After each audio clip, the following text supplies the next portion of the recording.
All right, hello and welcome to Adventures in Lollygagging. We are playing Ultraviolet Grasslands tonight, continuing our Prophets of the True Mother campaign.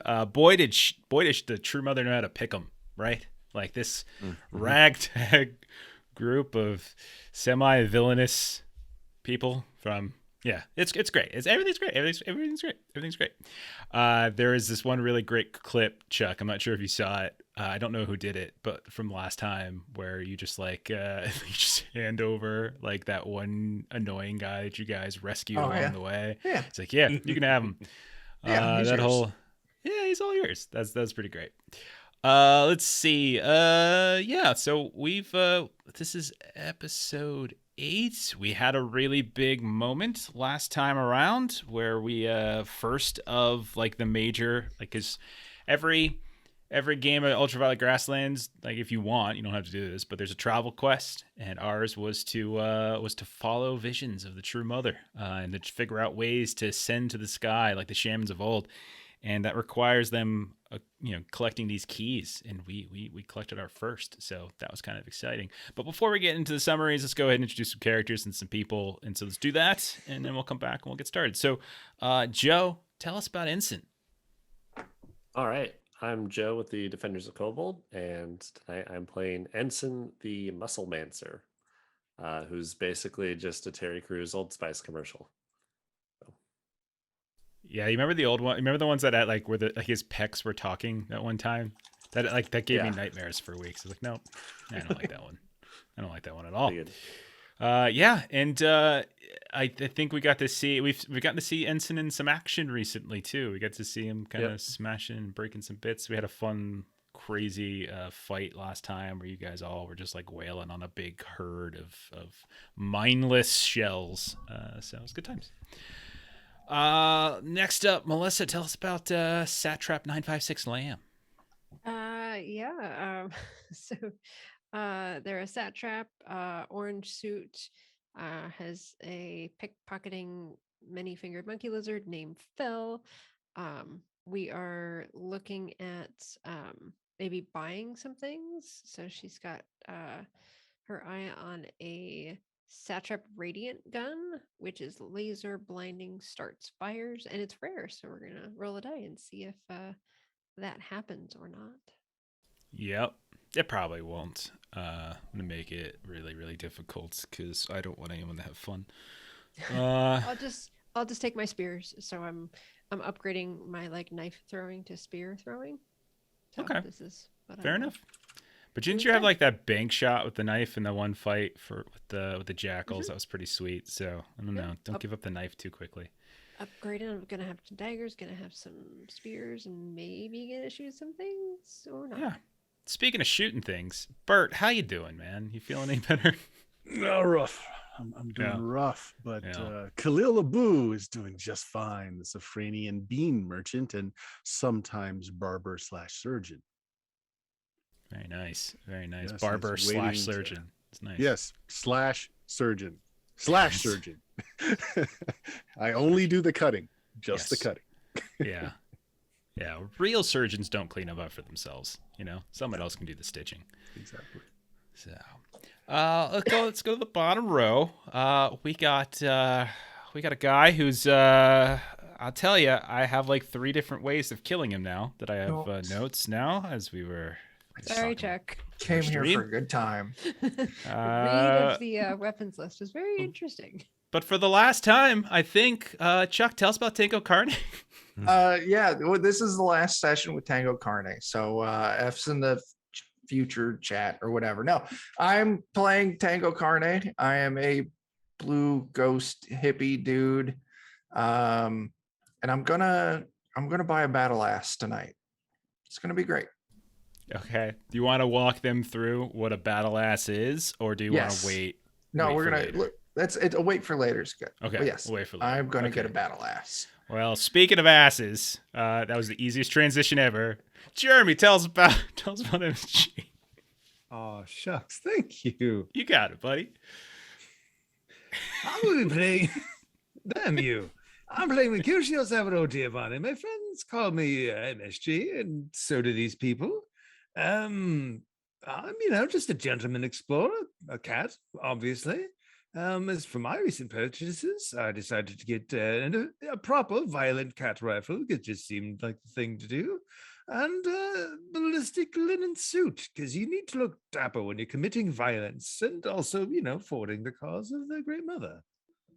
Indeed, I like that. You throw that in at the end, just to make sure that you're on the right path, the righteous path. Good person. You are. I was totally kidding about the ass part. But last but not least, we got our other satrap. We got Satrap 418 Teapot. Dan, tell us about your character. Yeah, I kind of am just becoming the mechanic of our convoy, really. And also, I shoot things with a laser squid. You do. Did you ever name your laser squid? I can't remember. I feel like I did, and now I forgot again. Gary or something? Gary, that's right. Gary. Okay. It's definitely not just Gary from SpongeBob. Yeah. I like how we have a tiny little squid that shoots lasers and a tiny little lizard creature that crawls into things, and they're named very basic things. Phil and Gary. That's good. Some desire for the satraps for it to be normal, human-like or something. I don't know. There we go. And, I might be helping with the battle ass, so maybe I'll be getting some armor here. Oh God, the battle ass! I heard that when I was walking away. I was like, "Yep, that makes sense." You're welcome. All right. So first of all, I want all of you go ahead and take a heroic. Don't forget, start of the sessions. Take your heroic. Remember that you have a max. It's 2 ways we're using them. We're going to try to do this right tonight because we always forget, but we're going to try to do it right. Before the roll, you can spend it to get advantage, or after a roll, you can spend it to add a d6 to your roll. So we're going to try to actually stick to that for once. And yeah, you have a max, so spend them. You're encouraged to spend them. And you can spend multiple ones, etc., etc. So if you spend more than one heroic before a roll, you can roll multiple times and take the best. And if you spend multiple after you roll, you can add multiple d6s.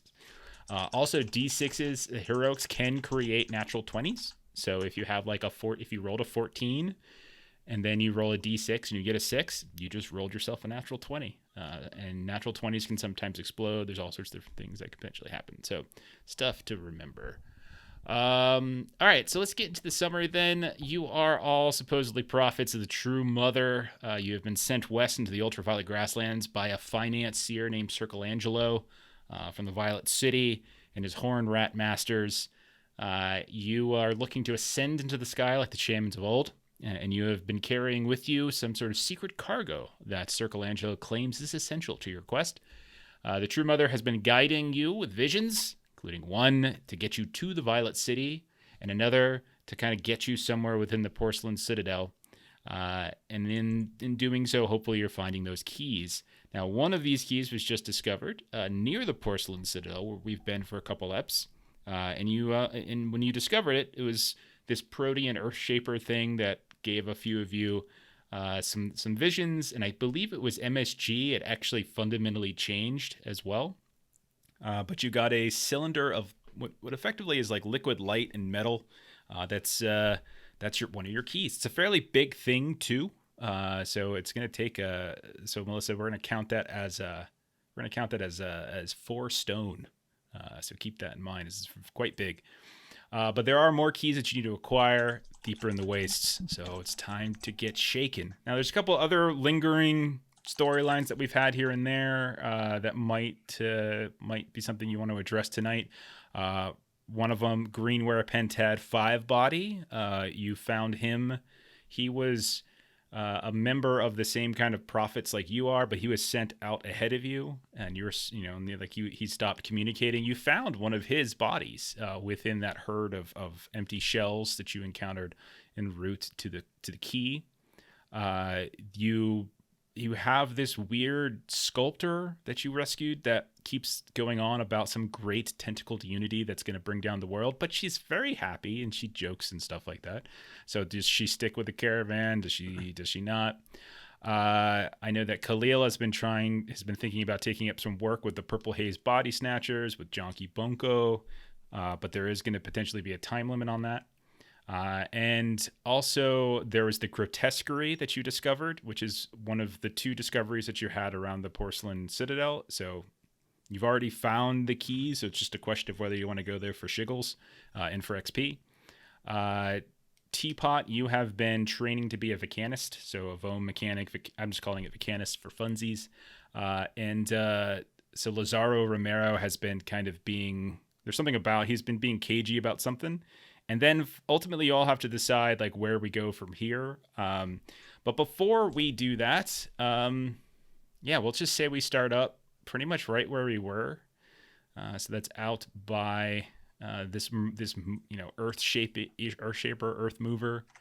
And you guys got to move on your way back. Is there anything in particular that you're looking to do? Is there anything else you wanted to do out here or anything like that? I did have a question on the key. Is that like supposed to fit into the cargo that we're bringing, or is that something you literally else? have no idea? Aren't But we looking not at the supposed to cargo, open the cargo? you're not allowed. You're not supposed to open the cargo. Bad things are apparently going to happen if you try to open sooner. Okay. So yeah. I wasn't sure if it would like make it easier to transport the key if it was like in the cargo.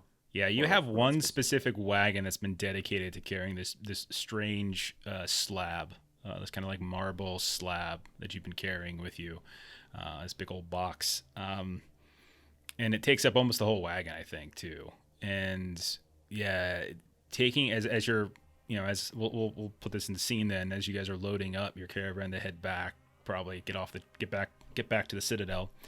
You take a look again at that big old marble case in the back of your wagon, and yeah, you don't see anything that resembles a keyhole that would fit this.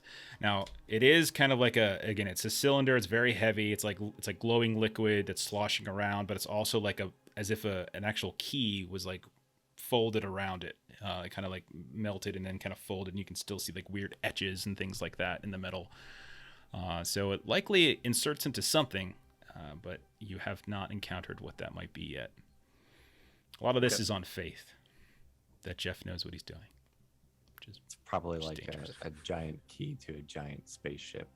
Could be. It just goes right in the ignition, but it takes like 2 people to turn it.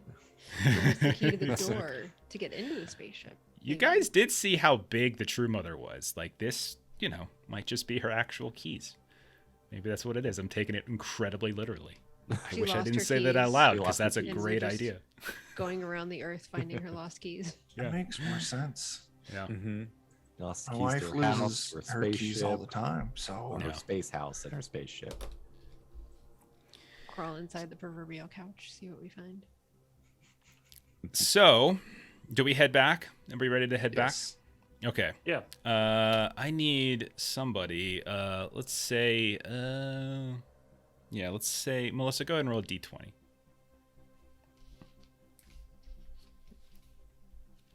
Oh no. 9. You sure? This is Yeah, a that's charisma okay. test, so if you have any charisma, you can add to it. I do have 2. Okay, so it's total of 11. Yeah. Yeah, it's still no good. It's still terrible. Okay. So you guys are about 2 days away. It was about 2 days out of the Citadel to the south, kind of working your way back. You say goodbye to your Yellow Lander architectural historian friend. And yeah, you start getting back on the road. It's the second day. So you'd kind of travel for a little bit, and then you kind of go for a night, and you kind of camp out a bit, and travel again, then you camp out that second night. And it's that second night where Satrap 956, as all of you are sleeping around your campfire, you've got your various wagons and metal steeds and stuff surrounding you. Satrap, you hear some strange sounds off in the darkness in this strange deserty area. Now remember that this area that you're in, it had a lot of those like hollowed out buildings and cave wall, and like cavern walls. Same basic area. But yeah, you hear strange sounds out in the darkness as everyone's trying to sleep. What do you want to do with that? I will. You should probably first just check if it's me snoring. I'm gonna prevent you from snoring by waking you up and saying we should go check out.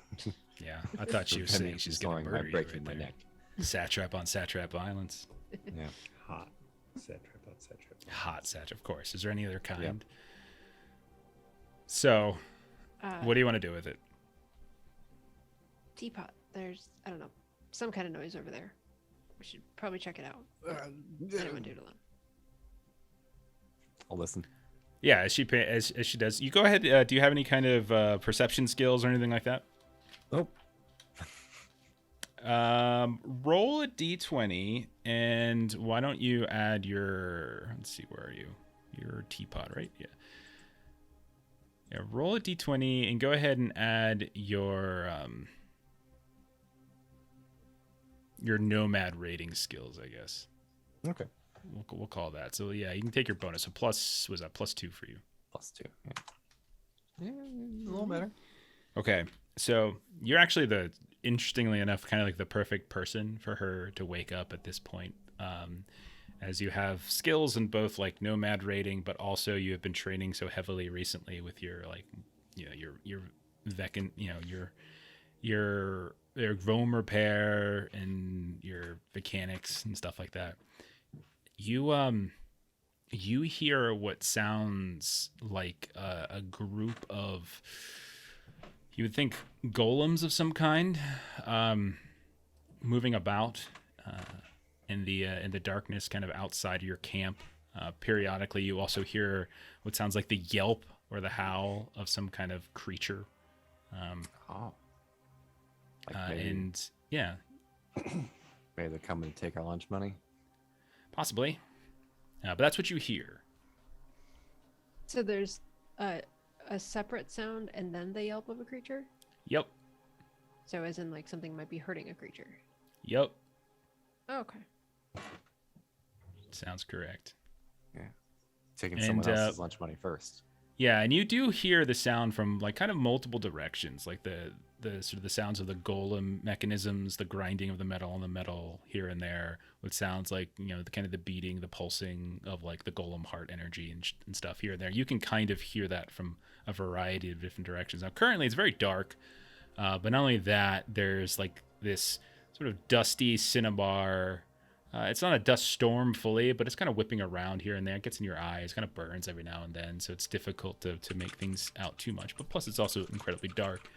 But you do get the sense that the sounds are getting closer, Teapot. Okay, well, probably get everybody up because something's getting its ass kicked, and it's getting its ass kicked our direction, it sounds like. Yeah, we should probably try to do something about that. So I'll kick everybody's feet and wake them up. Feet. I mean, we just probably wave around at your direction. Just hit him with a ghost bone axe. No. Why? Okay. Khalil sits straight up. It's like, coffee? Did someone want coffee? Huh? What? We'll shake your pot.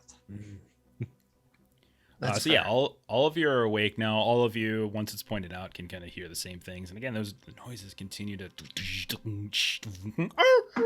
something in the distance as well. Do they sound like different creatures every time? Hard to say, hard to distinguish, but it does sound like the local wildlife is getting the worst of it right now. You can go check it out and stuff, man. I'm gonna try a little rainbows and unicorns just to try to get some light. Okay. To try to see a little bit better. Also, right. I realized that we forgot to resolve the battle ass crafting before. Yeah, we're not back. Yeah, We're not not back technically to the back city. in city Okay, we're yet. not back. So Okay. Yeah. we rolled an encounter. So That's still your So future, leave the man. audience hanging on what exactly that is for a little yeah, bit. I'm gonna kill. Yeah. These basically are golems that are wielding blue god blasters, ghost bone axes, and are wearing spectral combat suits. So I do. Did I wake up and my name was Scout? Oh goodness. All right, so you go ahead and you I mean, you're just trying to get some light in the air. I don't Yeah. think that's going to require a roll. You do it. So there's like flares up in the sky. No problem. It's still dark, but you have like your entire camp is lit up currently, so you can kind of see if they get anywhere close. If you wanted to shoot it out into the distance, into the darkness, you can do that too, if you prefer. Yeah, that's what I was more wanting to put them out to see if we could see, Okay. and not all in the same place, so that Just starts kind of like shooting some random Yeah. rainbows and Or unicorns can different I directions. can I provide some direction, maybe? Yeah, I think I'll take a roll for this one and you can take like an extra, +2 or something from Teapot giving you directions. So just roll your rainbows and unicorns, take an extra +2 for Teapot. All right, pulling up the macro. So I've got 4 + 2, that's 6, and a roll 26 because Nice. Okay. Good.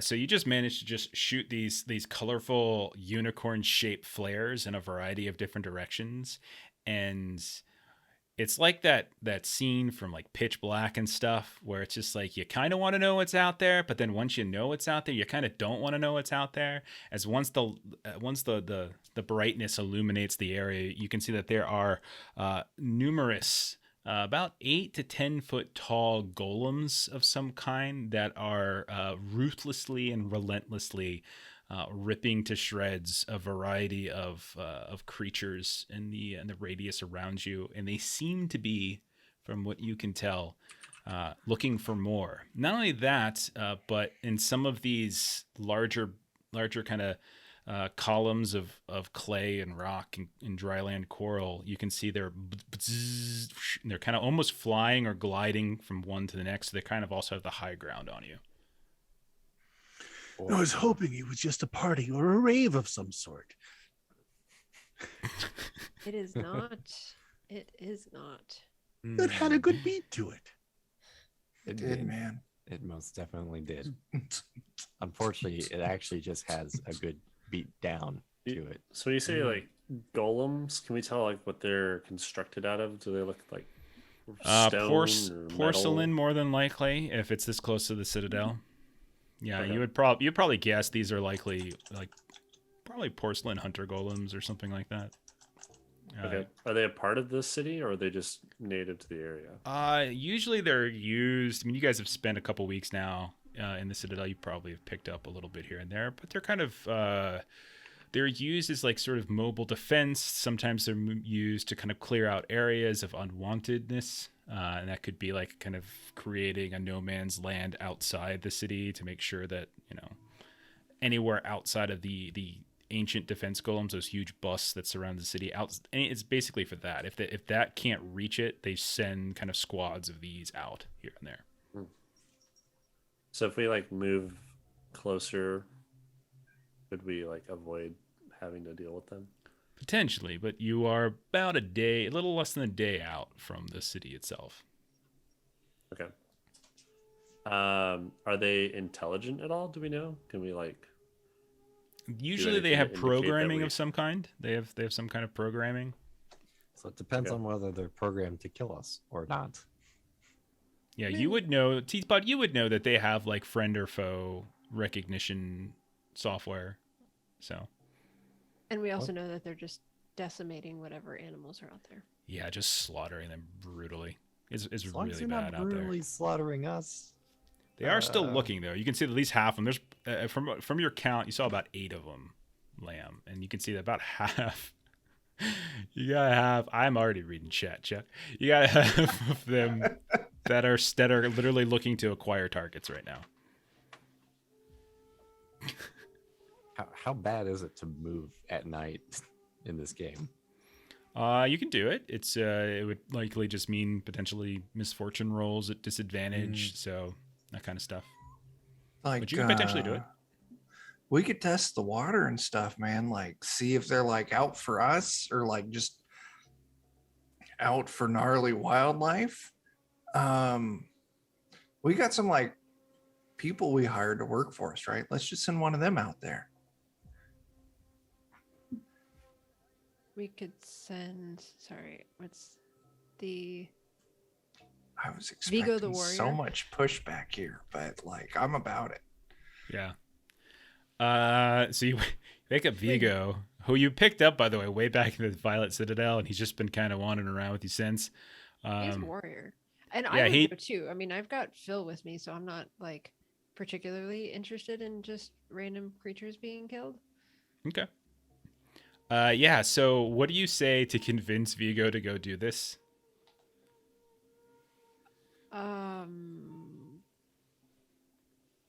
I mean,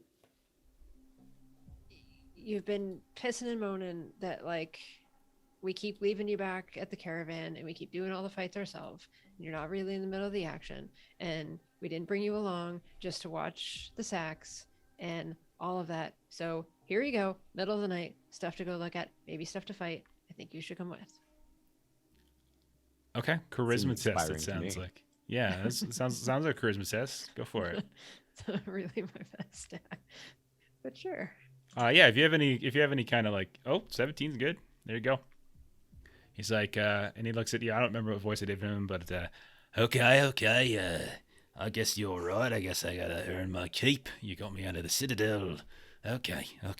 All right, here I go. And he pulls out like what looks like a cudgel and a sword or something. He's like, okay, Just you've got- remember, don't threaten them first. Oh, okay. They will kill you. But you've got my back, right? You'll come in behind me, right? Yeah, man. Like I'll be right there. Like I got you. Like fisticuffs, man. I'll be right Okay. next to you. They'll be behind somewhere. Don't tell them I don't have hands. Okay. I'll be right here, but I do Oh. have a rifle, so don't worry. I'll follow Gotcha. him. Okay. I'll be right next to you, but like 20 feet back. Okay. So who's the closest to him? I am. As he Probably proceeds into darkness. Okay, so Ensign and Lamb, are you both like right next to him? Like, are you moving with him, or are you letting him go like 5, 10, 15 Letting him feet walk ahead? up. Okay. All right. Yeah, so he's like, come out, wherever you are. We come in peace. You know, just saying things. Just your friendly neighborhood caravan here. Nothing to say. And you hear target acquired, and then you start shifting around, and then you see this big beam of like red light just cut across the sky. And he's like, just your friendly and he does that classic where he just got kind of cut in half, and half of his body just slides off. Oh shit. The other half just falls down.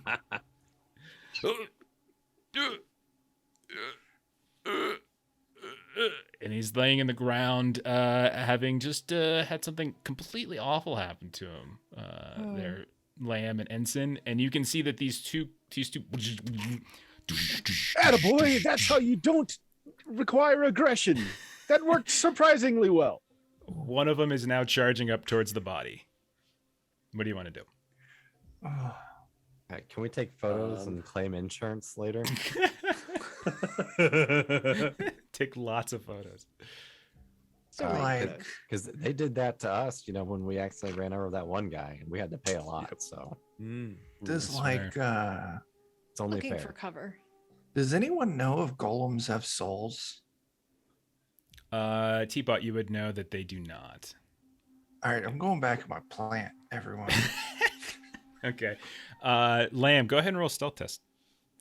So agility probably, and then if you have any stealthy things, go for it. Ensign, what do you want to do since you're up there too? I'm going to start backing towards the caravan, and if it follows me, I'm going to get ready to cast a spell. Okay. So are you trying to move quickly? Is that what you're trying to do?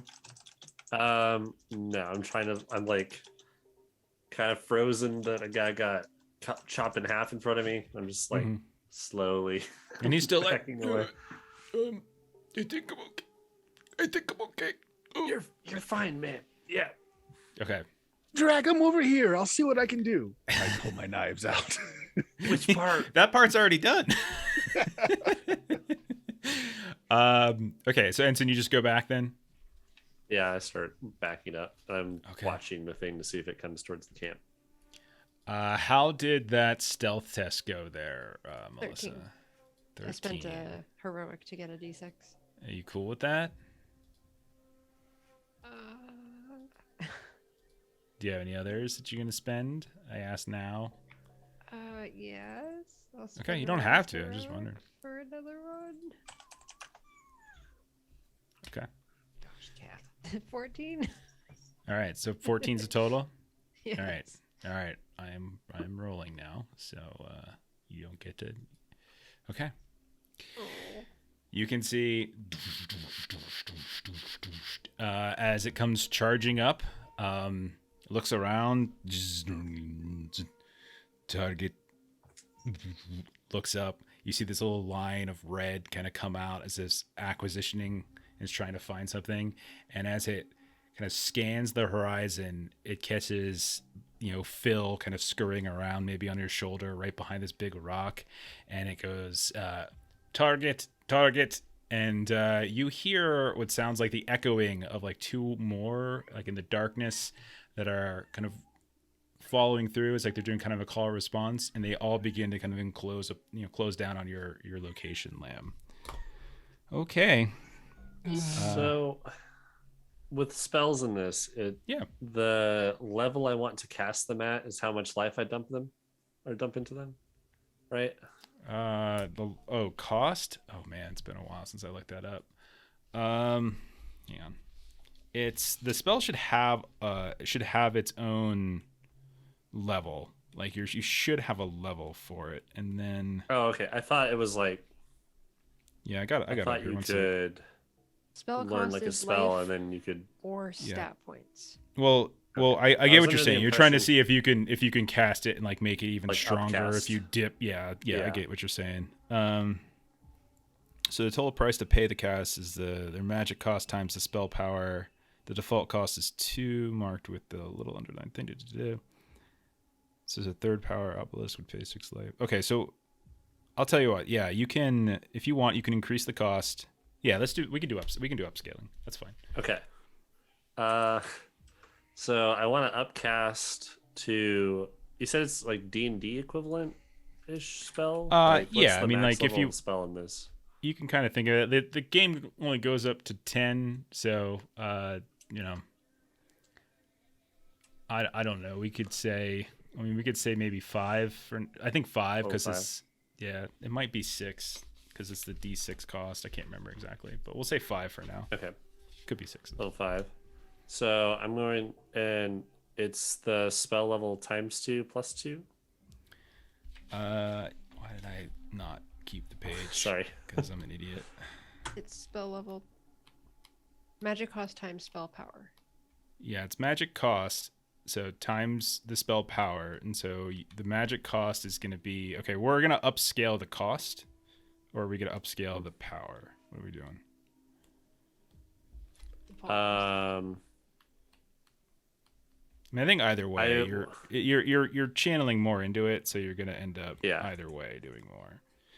All right, so yeah, it's going to be... The max cost is 5. All right, let's do it this other way. Let's do it the other way then. So we'll do cost is still going to be 2, and then you can, depending on how much you want to do on the spell power, that can go up to 5. So okay, I'll do 5. Okay, so that's going to be a total of 10. Yes. And life in stat. Okay. All right. Yep. And what are you trying to accomplish here? I want to use pictorial projection to make my ghostly projection a mech suit around myself as I grow to the size of a golem to fight it. Oh my god. Okay. Sure, do it. Roll that. So yeah, roll your Musclemancer. Yep.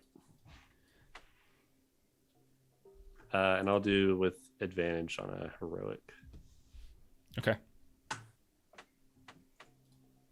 Right.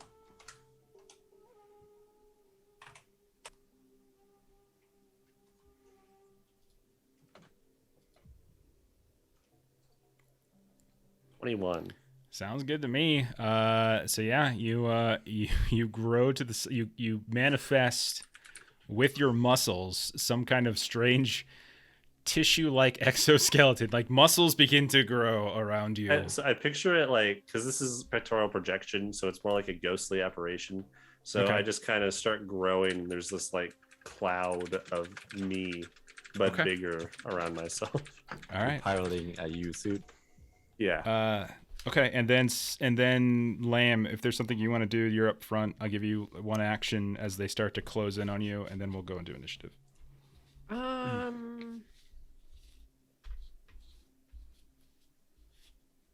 I have my deflate and dodge ability. Can I use that to try to improve my cover position? Okay. I mean, just describe what you think it would do. Is really where we're at. Like basically, her suit and everything deflates, so she gets like smaller to be able to like dodge things. Okay, so but you're basically doing the opposite of Ensign. You're getting smaller, Yes. whereas Ensign's getting Yes. bigger. Okay, Yep. yeah, that's fine. Yep. Yeah, go ahead and roll a rec. Assume looking out for anyone else, or is it just me? What's going on? It might just be me. Okay. Zoom is It's just actually you. going nuts on me. That's fine You're for me. special. Okay, Yeah. I think. Yeah, go ahead and roll if you have a skill that you want to tap into here. Yeah, I've got an ability. Okay, go ahead and roll. Oh, deflate and dodge. Yeah, okay. So that's Yeah, roll like agility. It's kind of plus funny looking, to be 6, honest. then 24. All right, yeah. So you're very small, very tiny. We'll say take like a +4 or something like that to your +4 to your AC if they attack you, as you're a little bit harder to hit. Okay, let's do initiative then. Chuck, roll a. Actually, no. Let me grab this randomly. Let me reset. Dan, roll an agility. Roll D6 and add your agility. Oh boy. Let's see. That's nothing. 5. Okay. So total of 5. And then my guys are rolling with a +4. D6 +4. You roll that publicly. Okay, they go first. So there's 3 of them charging in. I'm going to say that the growth of Ensign has attracted 2 of them. And they immediately veer off towards this large. But the original one, that first noticed lamb is going to, and you see it kind of moving through the sand, and then occasionally doing like a hop and like glide. These big kind of red glistening porcelain creatures moving. It'll curve around. And it'll take a shot at you. You're very small again, so you get +4 on your defense here. So its first action was to move. Its second action is to attack. So 24 to hit. Yeah. Uh-huh. Yeah, I rolled a 16. You are going to take 9 points of damage as this red laser just shoots down into the ground, kicks up dirt left and right, and then follows towards you and catches you as you're shrinking. That's a lot. So that's 1. That would kill me. The other 2 will close in on Ensign, and both of them will use move actions. Their first action will be to move. Then they will both take shots at Ensign. You can see they're slowly circling, almost flanking you, Ensign, like they're doing this with some amount of organization. First one is a 27, and Yep. the second one is a 12. Does not hit. All right, so the first one hits. You can go ahead and take 16 points of damage. I think that'll kill me. Well, don't forget that you can take it off of your stats and stuff too. Yeah. I think that'll kill me. Okay. Oh, I no. don't All right. have enough to take all of that. Because I I didn't pick this fight. Now Chuck. remember, Yeah. you get to roll. There's a I timer. said there's noises. Then she shot lights out there. Then you guys sent Vigo out there. I'm just saying. I just said there were no. All I said is there were noises. That's all I said. Okay. There were creatures being killed. It was a Okay. turn of events. It was. Okay, so you guys all see Ensign grow, and then as these lasers just cut him down, and he just deflates back down. Yep. Okay. So That's my turn. You guys can go. I believe it is time to bravely run away. Ensign's on the ground. Lamb is hidden. What do you guys want to do? Well, actually, she's pinned down, I guess. But all of you can go in any order you want. I don't know how close or far away I would have been from him. We could say you are an action away. I'm fine with saying that. You can get there in an action, no problem. I get like a D20 roll thing. I was actually just looking at it. There's a table. Yes, we'll you got the table up. Yeah. You got it up? Okay. I do. Is it a D20? Is it a charisma? Is that all it is? It is a charisma test at 0 life. Yeah, go ahead and roll charisma. Okay. Thanks, do I add Jen. proficiency as well as charisma? I think it's just flat charisma. Yeah, I think Just it's flat just a charisma Yeah. test. Just straight charisma. Oh, Cat 20. What's the result? Yeah, net 20. 22. that might actually explode. What page is that on, Melissa? That's battle him. That's what I had last time. Does it explode? I can't remember. That's what they do. I don't think so. It's on What page, page? 155. 55. Yes, roll again. Roll another D20. Still with the +2? It doesn't matter. Just roll D20. It's just to see if you get another natural 20. Okay, you don't. Okay. And so your total is battle him. So, Melissa, do you see on the chart where there's the 20/20? Basically, that it means if he rolls a second natural 20 in a row, he gets that one, which is like the best thing you can possibly do. So battle him. So Numinous Presence blocks the killing blow and delivers a glowing, shiny blessing. You regain full life, and you gain advantage on all rolls for the remainder of the battle, and you permanently gain 1 special ability. Whoa. Okay. Oh, yes. That's how I Man. got Deflate and Dodge. That was That's just a bunch of bullshit, man. That's like twice. It is twice. You guys go ahead. What do you guys want to do? So we Dan, are holy they were prophets. one away from you. That is true. Maybe you really are holy prophets. I don't think so. The muscle has This arisen. is just confirmation Muscle that has arisen. I'm doing Like, the right thing. Do we have any grenades or like explosives? I don't think so. I mean, Ow. I know what I'm going to try and do. That's terrible. If you got something, go ahead, Jeremy. Okay. Any order. So I've got the wonky, like, Jake Light ability where I can morph my body around. So I kind of want to have a couple of my lower ribs come out and kind of form sort of like tripod things, and then one of my upper ribs kind of form like a mount, so I can have like a nice place to mount my rifle to really get a good quality shot in. That sounds lovely. Yeah, that should be hideous. And then after I Okay. do that, we did see the little aiming laser things were coming out of the eyes, so I That's give correct. myself a nice stable platform, and then for my second action, I'm going to try and shoot it in the eye. Let's say take a plus. Take a D6. Like add an extra D6 to your attack from your stabilization. Okay, so I'll toss that at the end. I'll spend a heroic to roll with advantage. I'm going to remember to do that ahead of time. Okay. Okay, so I got 3 and 2, so 5. Oh, thanks, Adam. I noticed Adam actually gave bits. Jen was just asking about it. Like, I wonder if we can give bits. Oh, I'll take that nat 20, please, and then I guess I'll roll a d6 on top of it just for fun. Oh God. Roll another D20. Oh, okay. I just, will. So I'm just roll another D20. just to see what happens. If you get another natural 20, it's you're gonna kill this thing. Okay, it does. I didn't, but that's yeah. okay. I still got a 30. Yeah, 30. Okay, 30. Double your damage, and tell me what you got. Oh my god. Okay, so it's 4d10. 23. 23 points of damage. Let me double check their health here. Okay, good news, bad news situation.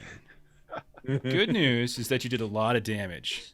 Yep. Bad news is, which means it's also kind of more bad news, it's still up.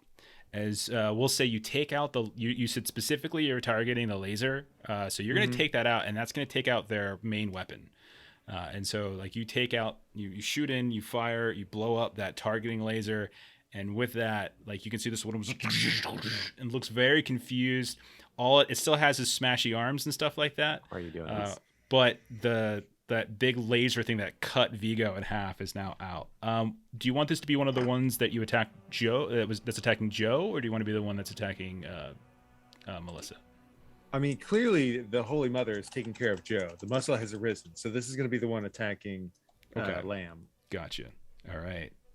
It looks very damaged, however, though. Oh, well, look at this. Chuck throwing out bits that don't count because you're in the game, but I'll take them. I'll take your money anyway. No problem. Oh, man. Hey, Cry, you got yourself a gift sub. Look at that. Hype train. Very nice. Okay, so that is a great turn by MSG. Everybody else still gets to go. Anyone else have thoughts here? So, Go ahead. oh, okay. I was gonna. So, was that nat 20 roll thing my turn, or was that just a response to? That was a taking response. lethal damage? That was a response to taking Okay, lethal damage. so I still have a turn. You still have your turn. Okay. And it blocked the blow, so my spell is still going. So I'm still in the, because that's what it said, right? It was like I didn't. Yeah, get hit by you're a it. big dude. Yeah, you're still a big Sweet. dude. I want to pick up one of the mechs or one of the golems and hit the other golem with it. Yes. Gonna be what I do. Okay, this sounds like a strength test of some kind. So Okay. you roll And I want to use my reverse engineer skill with that. to It's what ju- end? The reverse engineer is a misnomer name. It's when I attack robotic things, I'm trying to destroy them.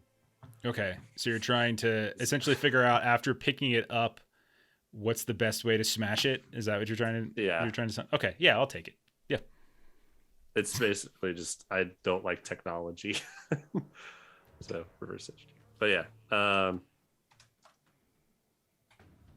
Oh God. do 20 plus.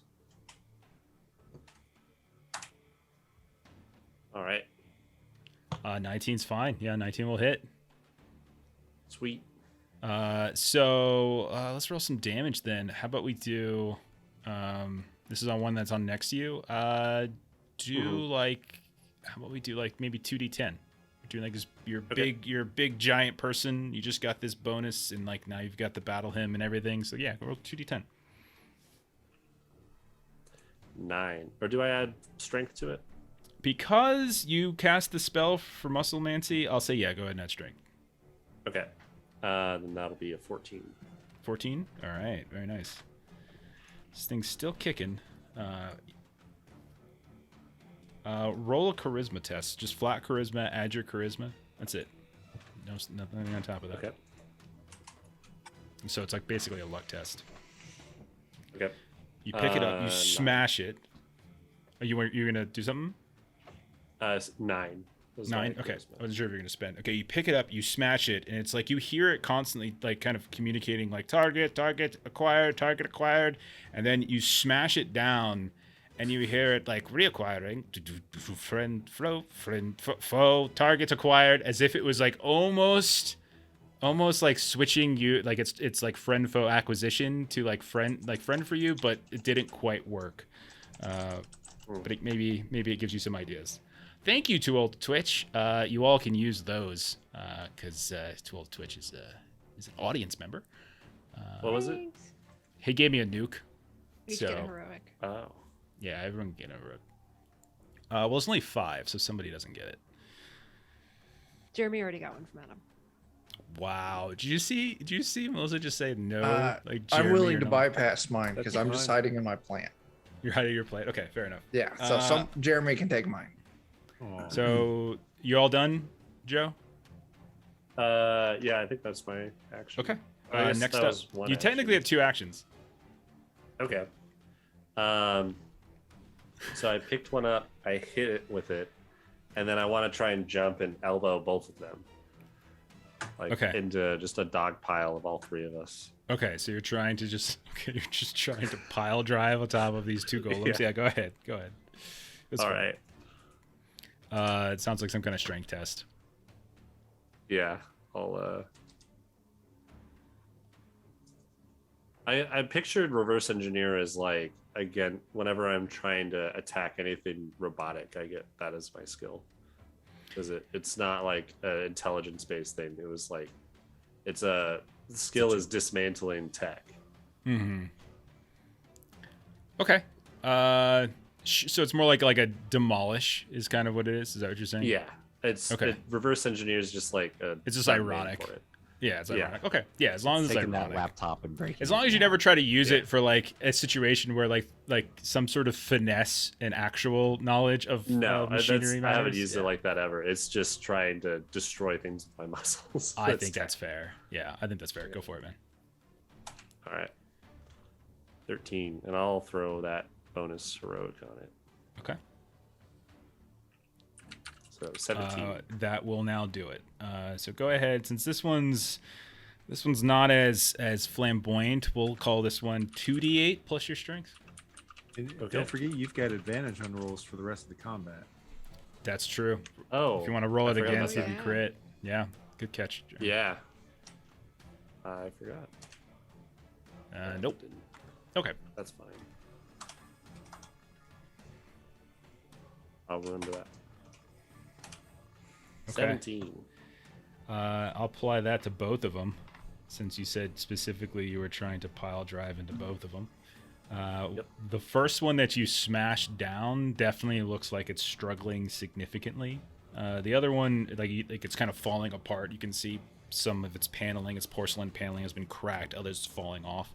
You're starting to see the metallic undercarriage starting to show itself. Who else wants to go? We've got 2 that are heavily damaged, 1 that is moderately damaged. All right, so last game, and then the last game, I asked if we still had those rifles from the. Yeah. Yeah. Right. So Yeah, I get what you're saying. Yeah, the hang on, get you the stats for those if you're looking for them. They did like a D10. Yeah, D10. Yeah, it's a D10.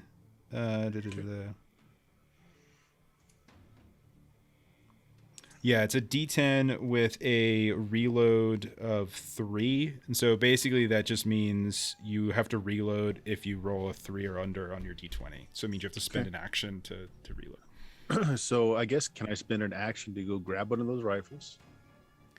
Because I'm sure it wouldn't be just ready. Yeah, that's fine. Okay.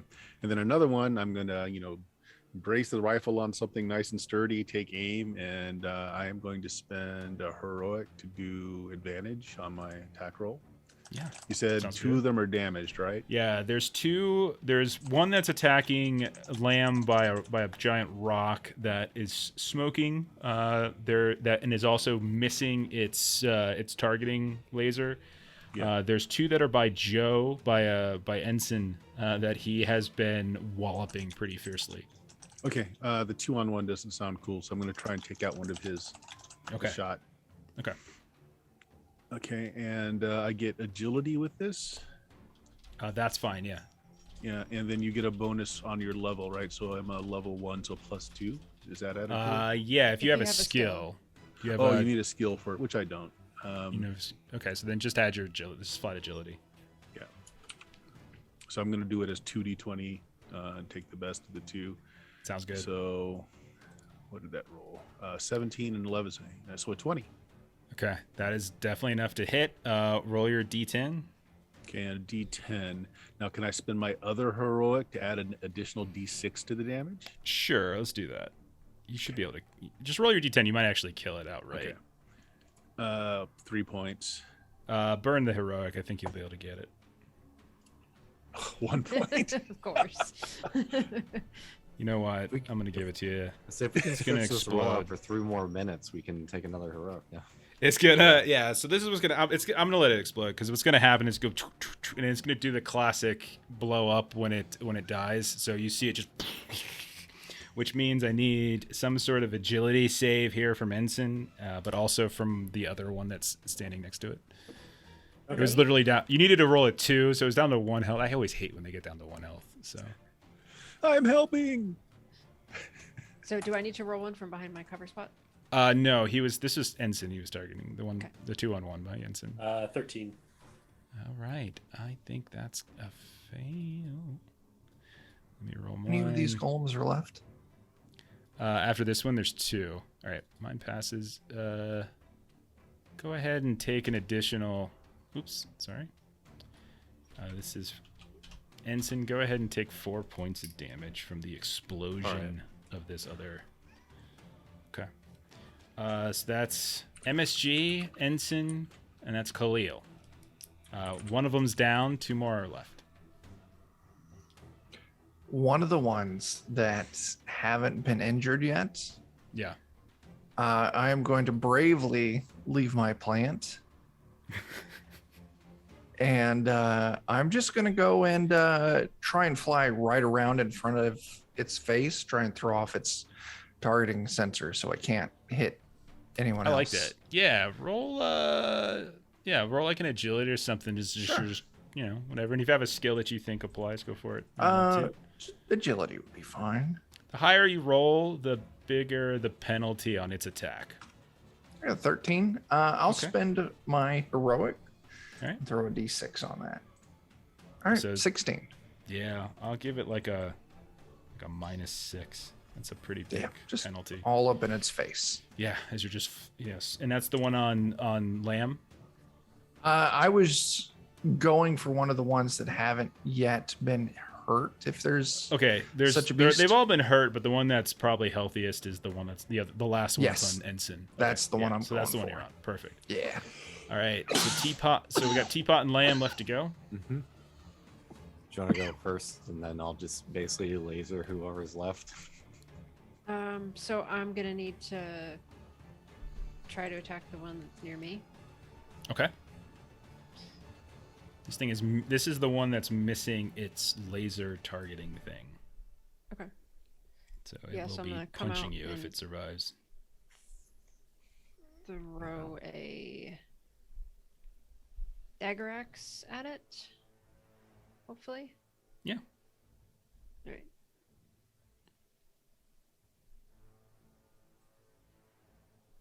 And I'm going to, like, we just got a heroic because it's top of the hour. Well, technically, we started like 5 minutes late, so you got a vamp for like 4 more minutes. No, it's fine. Take it. Stream clock says 1:02 and counting. We So I'm gonna do this. okay. That's how we're gonna play it. See, this is what I deal with all the time. Well, thank you very much, Chuck. You read my mind. Jeremy's posting it out too. All right, so this is number 1, and then because I'm doing an advantage, this is number 2. Melissa cheats at board games and All right. role-playing games Glad I did it. 17. in life. 17 is plenty. Yeah, roll your damage. The other one would not have been. The first one was an 8. Yeah, roll your damage. Dagger axe is just a d8, so son of a gun. Oh no. That's Oh no, I terrible. have another heroic because we had gotten one. We all got one. Sure, go ahead and roll it and add. That's fine.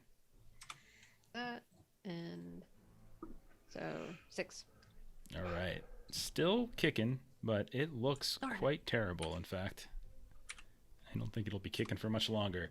And then Teapot, I think you're left. You're going to laser one of them. Actually, wait, no. Lamb, you get a second action. You can do that again. I was Two going to actions. go back to my hidey hole. So you're going to try to kind of gain your cover back? Okay. Yeah. Yeah, because I'm pretty low on health, so Every Um, cheat adds to my ponytail. Okay. yeah, because I need any advantage I Weird can Samson get. thing going on. Okay. And then, so then Dan, you're last. Teapot. Yeah, this is probably the least exciting of turns. I'm just gonna point at him and say, "Gary, get him." Okay. You want to pew pew? Thanks, Chuck. Do you want to do the one that's on your fellow satrap? That one seems to Yeah. be a little close. That one seems pretty close. Yeah, To- we'll to go blow with it. that one first here. Okay. Go for it. I don't think that I have enough D6s to fix this. Look at that. So glorious. That mane. You need to get to a 14. So it's up to you there, Dan. Yeah, we'll try. Oh my gosh, not like quite. a modern day samurai. I am, right? Just enough, Dan. Just enough. Roll your damage for the first one. The first shot. Oh, God. Those are the 1 point dandiest of rolls damage. I've ever seen. He's like, he limps over to hit. Finally gets it, and then rolls 1 point of damage. Oh, Dan. You want to shoot again? Yeah. Go for it. Yeah. You got it! Hey, look at that! Right off. There we go. That hits. Roll your damage. Yeah, this 4 is a little points. better. All right. So this thing, as it's trying to chase down Lamb, its targeting laser not there. It's confused. It's like punching at the stone that's between it and Lamb. And then all of a sudden, pew pew, these two like tiny laser squid beams hit it in the back of the neck and it explodes. Lamb, because you specifically said you were taking cover, I'll say you don't have to roll anything for it, and no one else was near that one. Thanks. Cool. So let's say Chuck, go ahead and roll a d6 plus agility. You got it. And then I do the same. 1d6 plus 4. Beat a 6, Chuck. 11. You guys go first. There's one left. It's right next to Ensign. Thank you, Adam. Can I grab one of the, because you said the one next to it exploded, right? So Yeah. it's like in pieces. There's I want one to pick left. up its arm and just club the other one to death with it. Absolutely. You get advantage on this roll. You get triple advantage on Alright. this roll. Get triple advantage. Triple Anytime you advantage. attack with a severed arm, you're speaking right to my heart right there. Triple Alright. advantage. Too many 8s in those. The Yep. 18's plenty. Yeah, 18's plenty. Sweet. And because this is an arm, it's a metal arm, and because you're pretty amped up right now, go ahead and roll 2d12 plus your strength. Oh, man.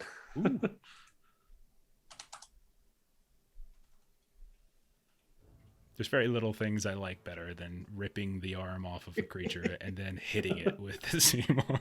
It's just like my favorite thing in life. It is not yet dead. However, you got a second action if you want to finish I it. do have a Remember to second declare attack. stop hitting yourself first. And Ooh, is that quadruple advantage at that point? so Oh. at this point, I've clubbed it with it once. I want to use it now as like a spear to try and spear it through its like head. Absolutely. Go for it. All right. He folds the 19. fingers so it makes like a Yeah. Just, Yeah. You know, roll I'm that sure damage. it's just This'll like do it. running the hand down the arm Yeah. so it straightens it. This, I mean, like it's got 5 health left. You got this. So describe your kill there, Ensign, and then roll an agility. I grab the arm with both hands, I stab it into it, and then I pick it up as like a mace almost. It's just yeah. And then as he's you guys all look and you watch like as it blows up right behind him. Roll an agility save there, Ensign. All right. the important thing is he wasn't looking at it. Right. He was Yeah. not looking at That's the what explosion. counts. Exactly. Yeah. 18. 18 is good. Yeah, 18 is good. Because Okay. cool guys don't look at explosions. So. So the 3 that came after you all have died. However, you still hear the sounds of yelping out in the distance in the darkness. You think there's probably more of these. You did count 8 at one point, Lamb. Only 3 of them came towards you. So what do you want to do? Try and salvage some parts real quick and then run. Real quick. Okay, yeah. Go ahead and roll your Vacanus roll or your Vohm repair, whatever you got. These technically aren't Vohms, but I still think it. You can I got still, my, you can my still Vec apply. repair, so I imagine I can probably find. If you've got Vec repair, yeah, do that. Wow, that 20 on it. Why couldn't I have done that That's earlier? 20. This is what you're Uh, actually good at. Yeah. This is mechanic stuff. I am going to say that you managed to salvage 2 things. You managed to salvage an intact arm. So if somebody wants to use one of those arms, we've established it as a 2d12. However, it is heavy and bulky. So think about that. And then we'll say you got a targeting laser, which if somebody wants to do some sort of fancy stuff with it, maybe put it on top of a rifle. We'll see if it does something Or- cool, maybe. On a battle ass.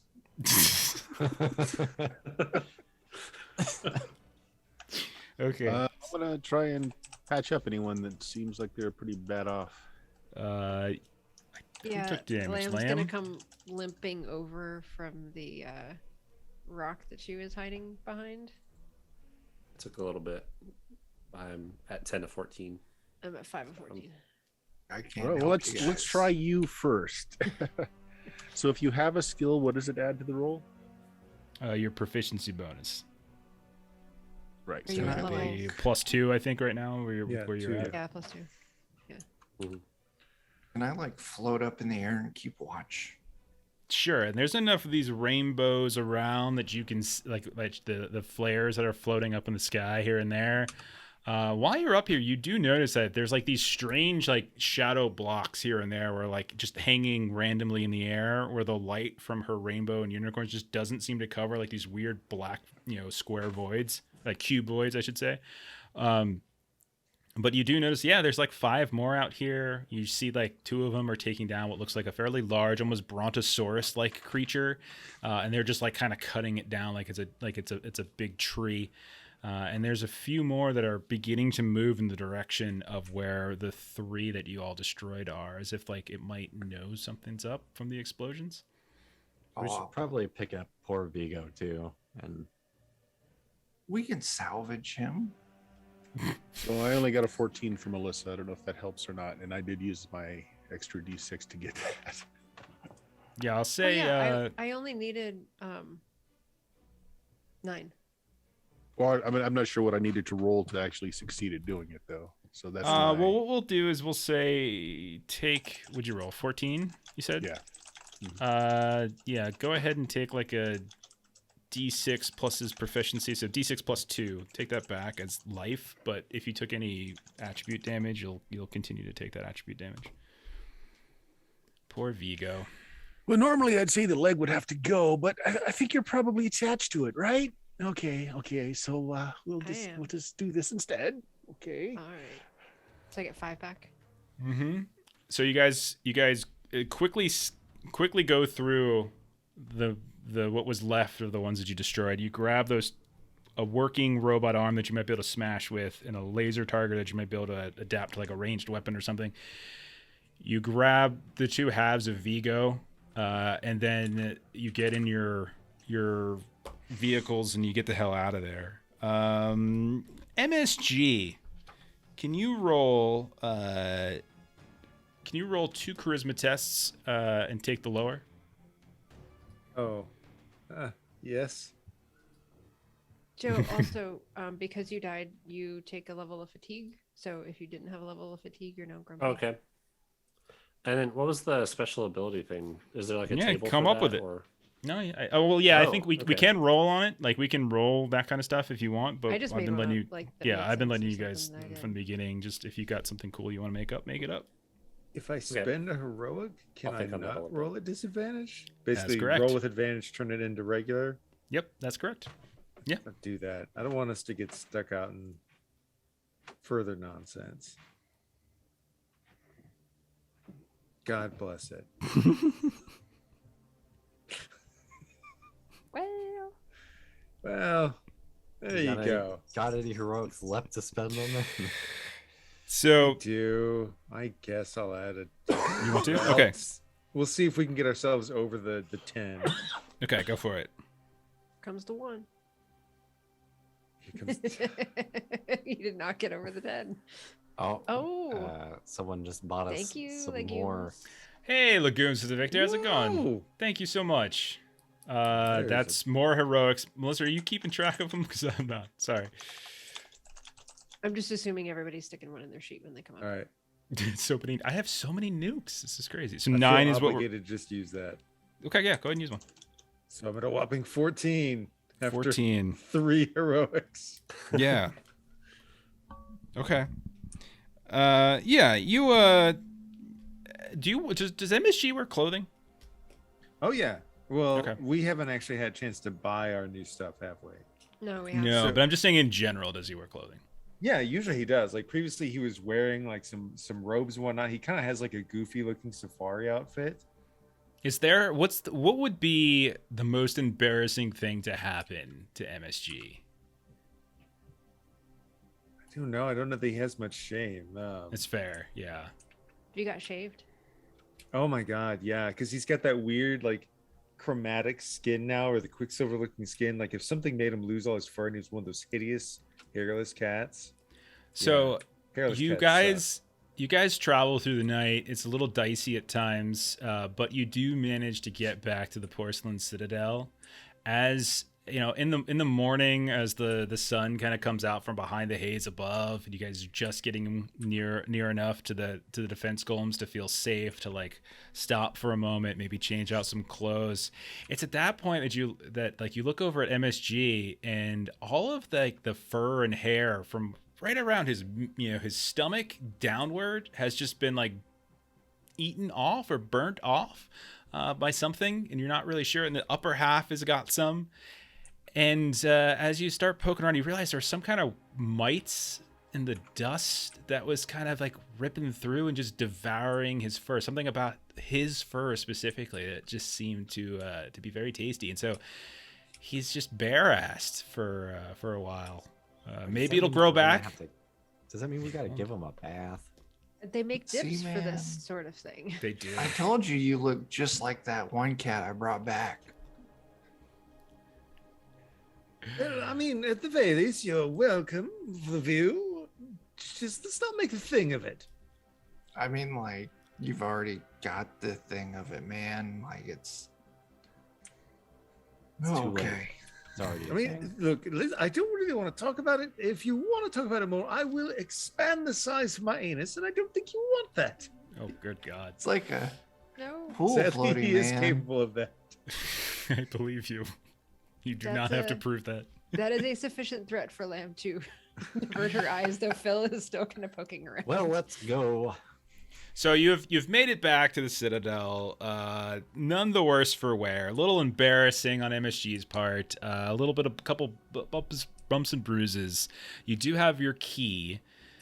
You have a couple leads or kind of hooks and stuff left in the area if you cared to follow up on them, between the missing Pentad 5 body, the body snatcher job, and your Vicanus tutor.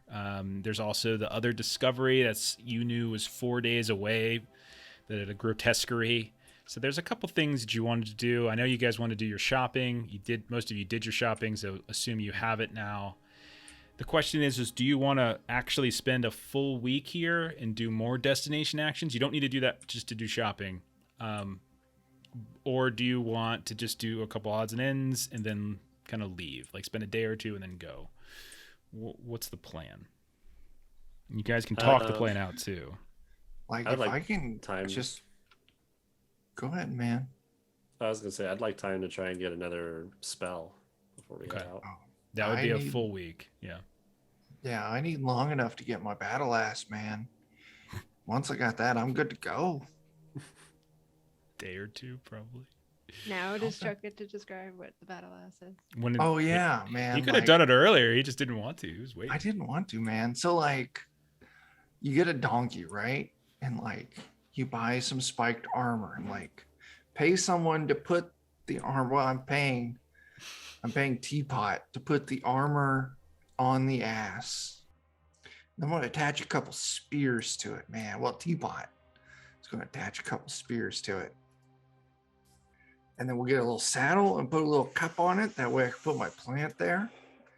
And like when it's battle time, or just like any time, like, it's never a bad time to be a battle ass. I just possess the battle ass and I'm a battle ass. And like, I'm paying Teapot a lot of money to like assemble my battle ass. Like, I hope he doesn't like give me a broken one that's got like a big old crack in it. Because who wants a battle ass with a crack? Fair enough. These are good questions. I was already Yeah, thinking of have ways I battle can ass. upgrade it. So are we doing a full week then? Is that what we're doing? Sounds like that. So that Okay. way. We'll do a full week. Everyone gets an action. Ensign, I know yours. Don't forget, camp actions. You guys can train. If any of you have like healing and stuff that you need to do, if you're down your attributes, you can do that as well. There's really nothing to explore any further, but you could try to find discoveries at other places. So you could still do that if you wanted. What else? Yeah, let me show it to you. Market research. You can also carouse because the person Citadel you can carouse too. So you can do anything like that. So let's say Ensign, go ahead and do your roll. You need to. Okay. Yeah, we've changed the way we do our skill acquisition slightly because of how slow our pacing is. But go ahead. Okay. What was the? How do I do the roll? So yeah. So basically what we're doing, if you're trying to gain something like a new ability or something like that, you got to take the study action for a week at the destination. And at the end of the week, you have to pass a difficult stat test using whatever relevant stat you have to the ability. So it's a 15 that you're going to have to hit.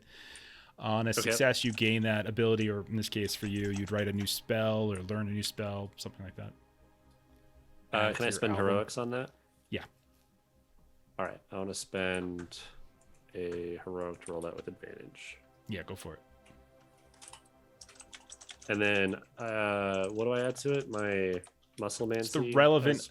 It's just a stat in this case, so it's a pure stat. So you just add your strength. Okay. Oh, 16.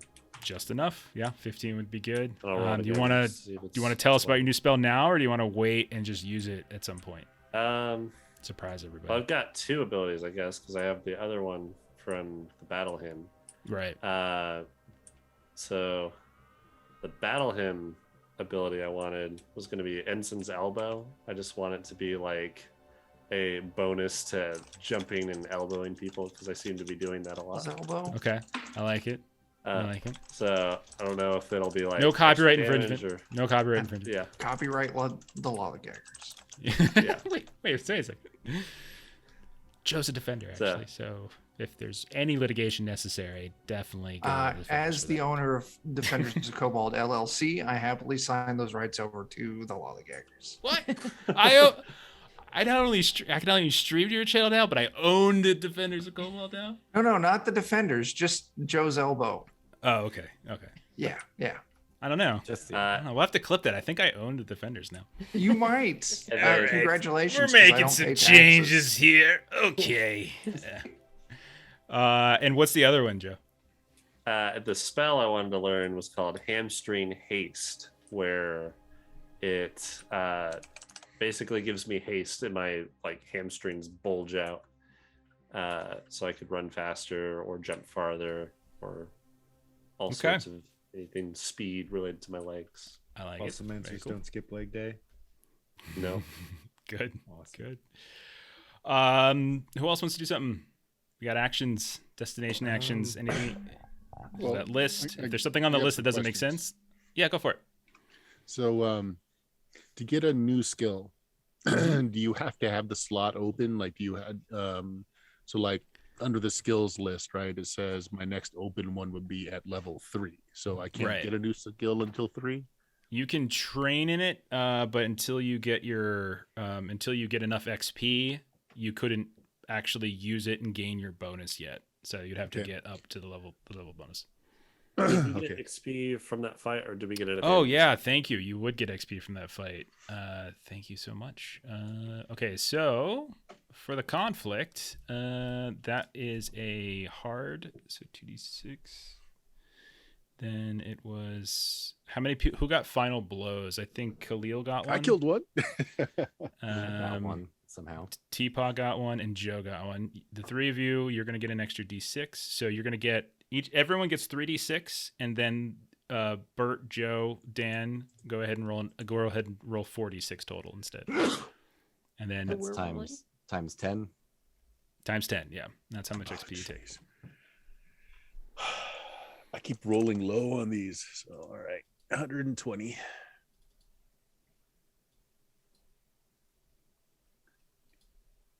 $100 away. Just be down for some carousing when the time comes up. So the second question was, I am low on life points at 7 out of 14. So how do you heal back life points? And it's just a rest. Away. You just take the rest action and you're good. Okay, so that takes the whole week, or yeah, the game we use it's a week. It's like a week for a long rest, basically. That's fine. I'm just gonna kick back and I'm sitting on some good money. don't really have anything else to do, so there we go. Cool. So you said we did have a chance to buy stuff? Yeah, like basic purchasing and stuff. As long as you're not trying to haggle or like buy and Yeah. sell stuff, you can buy stuff, no All problem. right, I'm going to try and buy some better armor. Well, Yeah, the rule we were kind of hashing out ahead of time is that if you kind of go through like the lists of all the items, if anything in the description says rare, we're gonna make a roll to see if they have it. If it's very rare, assume they don't have it. But if it doesn't say either of those words, it's there. So just buy it. okay. Okay. So Chuck, you said you wanted to carouse. Yeah. Go ahead and give me a charisma test. You got it. I like carousing. 7, and I'm going to spend my heroic on that. So I can give that advantage, right? Yeah. No, If you would have spent it ahead of time. Yeah, no. I'll spend a heroic to give a d6 to that. To add to it, yeah. All right, 9. All right, go ahead and roll a d6. 3. All right, so burn 300 cash for Ah, 300 XP, Yeah. and then your total is a 9. Yeah. Okay. Roll another d6. You got it. God, 5. I love carousing. It's so funny. Okay. So, okay. So during the week, Tango, at some point you, once again, something about Forceless Citadel, you accidentally once again joined a revolutionary movement, except this time it was a real revolutionary movement. It wasn't a fake one. Something about like anti-polybot or something or other. All these mono bodies were trying to take down these polybodies. And now you have a humorous code name and a secret package marked for delivery to an address in another settlement. What's your code name, Chuck? Oh my gosh, what is my secret code I don't name? know how you can get Ingo Harvey on code name. Tarnay. No, we can't go with that. That's too close. We're gonna call me the Blue Weenie. The blue weenie. All right, and then roll You also had the best one and you missed it. What was it? Oh no, can I retcon that and be the Hot Pocket? Yes, of course. Simon. Thanks, Melissa. No problem. Great. East window. Roll a D31 or D30. 9. Okay. Oh my God, it's perfect. You apparently, as part of this new revolutionary movement, you have a very specific package that you're not allowed to open or even peek in. It's very secret and it's very important, but it has to be delivered to a very specific person that last you heard was trying to map and navigate the forest of meat.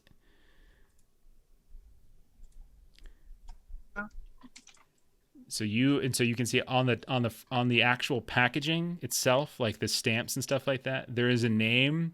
The name is Alorca Fakir. I totally wasn't just using a UVG name generator or anything like that. All right. I gotta deliver a package to the Forest of Meat to a person named Alorica Fucker. Yeah, there's some kind of map maker. They're trying to map the forest of meat. We gotta go to the Forest of It's a Meat. ways down there. It's essential. It's essential. It's important. Yeah, Like for the you. ham and cheese hot pocket. This is like top tier. Like we gotta do it. Oh my gosh, that's like almost all the way to the Black City. See, Oh, that's God. where we're going anyway. So like, it's meant to be. Okay, who's next? So like messing with the laser scope thing, that's not something that would require like a full week sort of. No, I think just a successful roll probably. Okay, well then I won't worry about that right at the moment. My first things first, I'm gonna go buy my fancy ballistic linen suit so I don't have to be showing off my bare ass. Oh, do you want me to just give you the one that I have because then I'm gonna buy something else? Oh, you already have a ballistic linen suit? I sure do. I mean, Yeah, that's. You know what? You're all right. Honestly, do you want the laser? I figured I'm already a decent shot. Giving somebody else a leg up wouldn't hurt. I've got 2 of them, but a third wouldn't hurt. He meant like the laser targeting. Like, so it might be better to spread that out. Like let somebody else have a. Oh no, you've got the squid. You don't need it. Yeah. I figured since I did the salvaging, I probably had that stuff. Can I put a targeting laser on the arm? Oh my god. Hit people better, even though it makes no sense. I mean, it makes no sense whatsoever. That's delightful. But I'm very grateful for a ballistic linen suit, and I'm going to go carousing. Oh, you're gonna carouse as well. All right. Yes. Go ahead and roll a d20 and a charisma test, and also roll a d6. All right, I'm going to spend a heroic to roll Chuck, with by the way, advantage for carousing. Double the amount that you were supposed to spend in terms of cash. So sorry about that. It's actually twice as much cash. I got 600. Yeah, Yeah. I got it. All right. So Teapot, you only get like 1,276. Okay. That's okay still. Okay. Wow. Glad I rolled with advantage. That was hot garbage. Oh my God, red side, bed side. Oh God, you're freaking me out right now. Yes, it matters. It totally Come on. Okay. So Spend one more heroic. God bless it. okay. Man, that really sucked. And then roll your d6. 9. Okay. God, man, just. Oh, Wow. wow. I get good rolls in other. Roll your d6 as well. I need a separate d6. Oh, separate for, D6. Sorry. Yeah. Chuck, you do know that in addition to doubling the amount of money, it's double the amount of XP as well. What? Yeah. That's crazy. So I rolled a 1. Jeremy, you spent 200 cash and got 200 XP. And you got a total of a 9. Yeah. Go ahead and roll another d6 for me, please. Okay, we'll do. Sorry, I'm marking it with 200 XP real quick. It's fine. Go ahead. Okay, another D6. Oh dear God. 4. Okay. Now I need you to roll a d30. 30. Okay.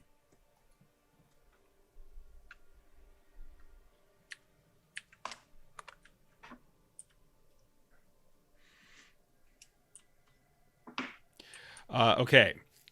You probably were hanging a little bit with Tango during the week, and the Makes two sense. of you both got taken up by this revolutionary movement. Yay. And whereas Tango was given a package, and by Tango I mean Hot Pocket, was given a package to go to the Forest of Meat and to meet with a Lorca fakir, you were given a package, and you're being sent to the Grass Colossus, in fact. And there's there's apparently a tour guide there, or someone kind of masquerading as a tour guide, wink, by the name of, let's see, something suitably stupid. Okay. Falda Assolto. Balda Asota. Ass Ulto. I grabbed the first one that had ass in it. I thought it was the theme of the night. So, That's appreciated. Yeah. and that's what is your code name? My code name. Yeah. Oh man. Is It's a humorous code name. You got to grab that moist wind from chat. either that or it's catastrophe. Oh God. No, Ooh, not catastrophe. It's so bad. No, screw the person who originally came. Oh, I can't say that. majestic Never mind. hairball. Majestic hairball. Okay. So yeah, you have been given a very, very important package with this name of Faldo on it to go to the Grass Colossus and deliver it. It's very important. Majestic. What'd you say? Majestic furball? What was it? Furball, yeah. Just Okay. something gross. Okay, gotcha. All right, all set. And so that's 1, 2. Khalil as well. Joe, you did yours. So the satraps. What are the 2 of you doing? I would like to rest and then roll to see if I can get my rare gun. Okay, yeah. So you resting, you don't have to roll. So go ahead and you can take one of the things, full life back, or you can restore attribute. I'm still grumpy, but Okay. I got my life back. Gotcha. All right. So then we'll just make this it's a rare. We'll make this a charisma with a DC 15. And yes, you can use your heroics on it if you want to use it. Okay. What is it you're trying to buy? I am trying to buy the Satrap Radiant Gun. Okay, go for it. Okay, so I'm gonna roll at advantage. And my charisma is a 2, so I'm gonna do this twice. Gotcha. Oh no. Sugar. We do have some banked from chat, so if you wanted to burn some of those, you're welcome to do that as well. I assumed everybody took one of each, so I spent mine that I took. Do you have any more? I can give up. I'd give up 2. I'll take 1, thank you. Okay. So Go ahead. I mean, I always unless someone specifically calls them out to a person, I just assume they're a pool. You all can grab from. All right, so 16. Okay, 16 will be good enough.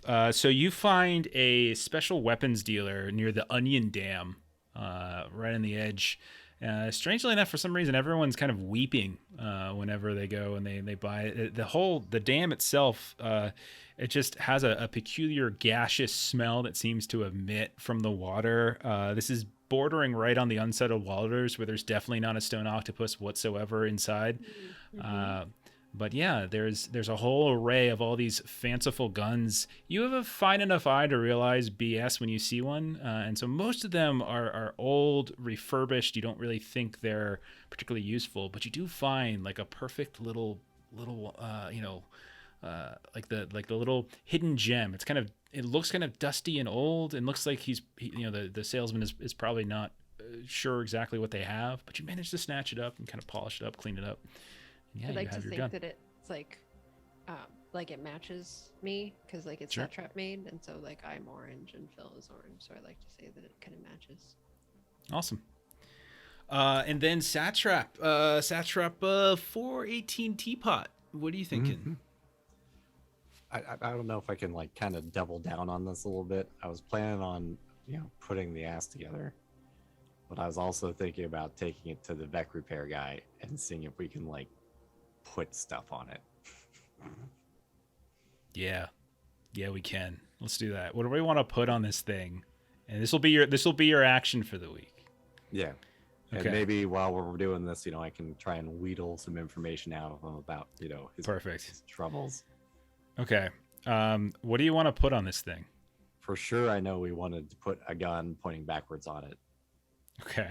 Are we talking about the battle ass? It's battle ass time. Yeah. Nice. Dan is being a total team player, and he's dedicating his entire week's action on this to try to really pick this thing on out. it. You want to try to put the targeting laser on this? Did we want to put that or on the arm though? I don't think it's going to do much of the art. Like that, it's hilarious. Don't get me wrong. It's going to be hilarious, but I don't think there's going to be a bonus that you're going to get for it, other than just looking cool. Because I thought about like we do the regular. It could be the red eye instead of a brown eye. You could have a red eye. Yeah. I was thinking if you're putting a gun in the back of the battle ass, I'm going to call it the business end. Mm-hmm. Okay. But yeah, we can basically turn it into like a turret, like the gun and the laser targeting system. Okay. You're gonna roll your Vec repair on this. The higher you get, the more damage this gun will do. Okay. Still one of my heroics for it. You can have one of my heroics. All right. Well, I'll spend one of them to roll with advantage first. You just pull them from the. Oh God.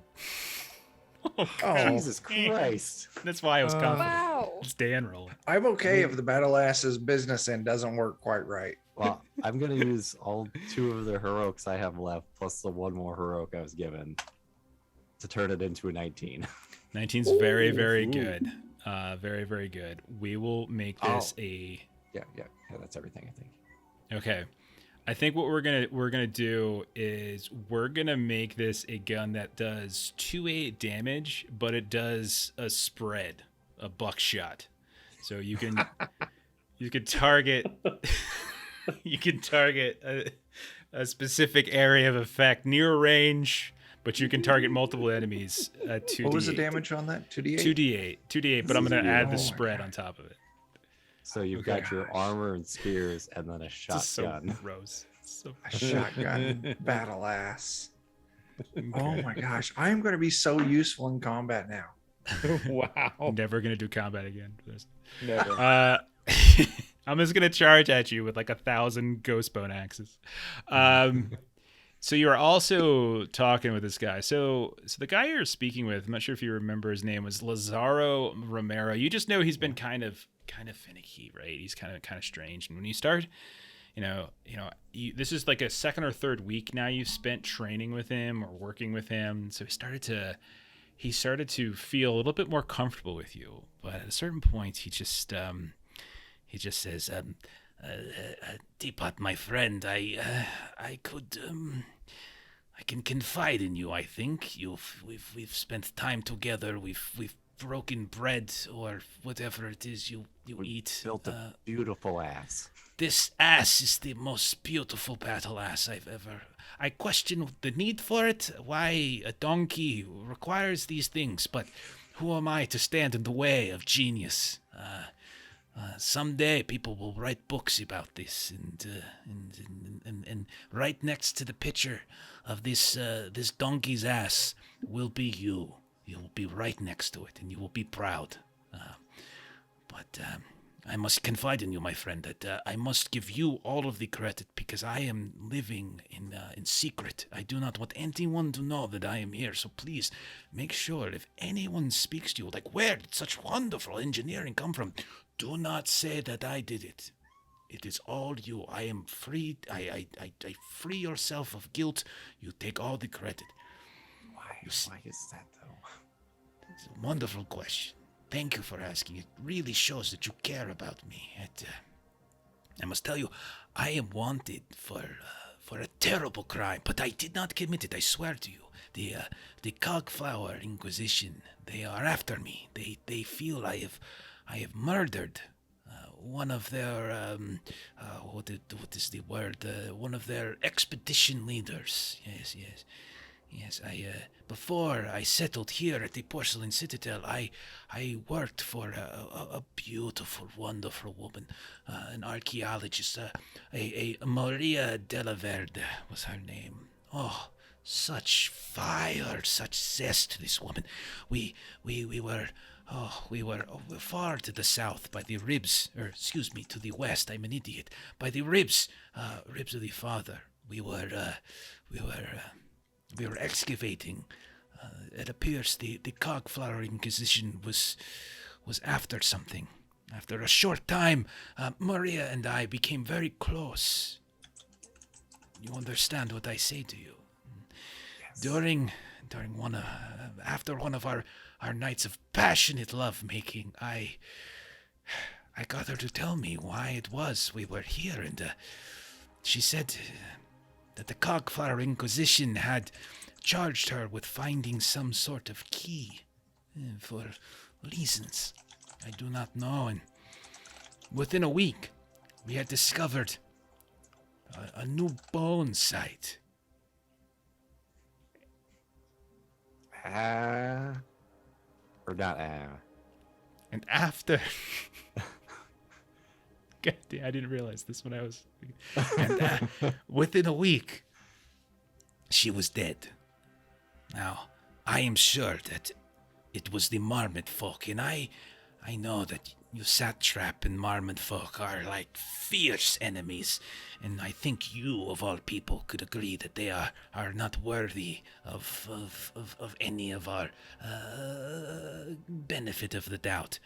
But no.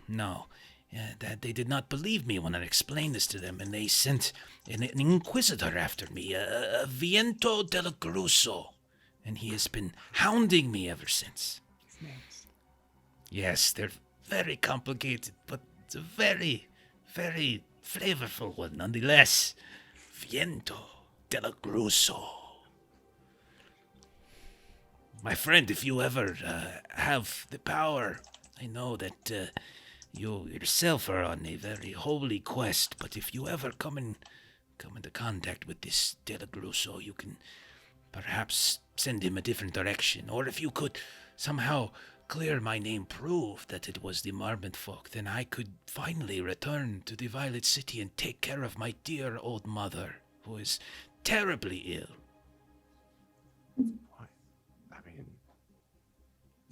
You mentioned there was like a key and the Marmot folk might have it? Yes, she said they were searching for something. It was very important. The Cogflower Inquisition was funding expeditions everywhere to find it. I don't know much more than that. I was just a Vec repairman. I helped repair her various equipment. Maybe this was meant to be. Perhaps. But I implore you, please, do not mention my name. Do not give me credit. I hide within the walls, within these ancient defense golems, with hopes that if this Viento came looking for me here, the golems might protect me.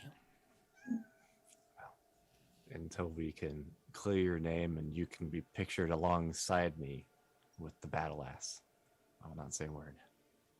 There's nothing I would want better than to let the battle ass be sandwiched between you and I. Yes. For all. This guy's going a really long way just to make sure his name doesn't get involved in that. He's not really wanted. He just doesn't want to be associated with the battle. You're a fabulous friend, Teapot. I am so happy to have met you. Be careful out there in the waste. Weird things happen, you know. Truly they do. Goodbye, my friend. Our time will not be spent in vain. So he's specifically referencing the ribs of the father. If you scroll down, you'll find eventually as a location. And there's he would probably tell you that near there is a Marmot folk settlement by the name of Skulltown. Now satraps, he's not wrong. Satraps and marmots don't mix. They're like the sharks and the jets. It's not good for some reason. So we'll dig into that later. You guys can get a hand in why that might be. Right. But that's what a topical movie drop. It is. Yeah, we show up, we snap our fingers. This stream brought to you. And then we got to throw down. But anyway, and by the way, you would know that you're pretty confident that you've been hired by the Cogflower Inquisition, right? Like that's who hired you, right? So to do this, you've been recruited into this holy quest heading west. Okay. I think everyone's hit their destination actions. So Khalil, if you were looking to get involved with the Purple Haze Body Snatchers, like now that you're getting ready to leave, you would be given an offer, but if you accept it, there are conditions, and there's potentially penalties if you were to not complete the gig. So you have to deliver some medical supplies and some other things, sealed packages. They are sealed and they are marked, so if you were to open them, people will be able to know. They would want you to take the special cargo to a place called Fallen Umber, which again is if you scroll down on the map, you can see where that is. And specifically, there is a kind of off the beaten path settlement called the Cerulean 5 Oasis. And they want you to deliver to a biomancer by the name of Epahokta. But you have to do it within 8 weeks. That is a long way for 8 weeks.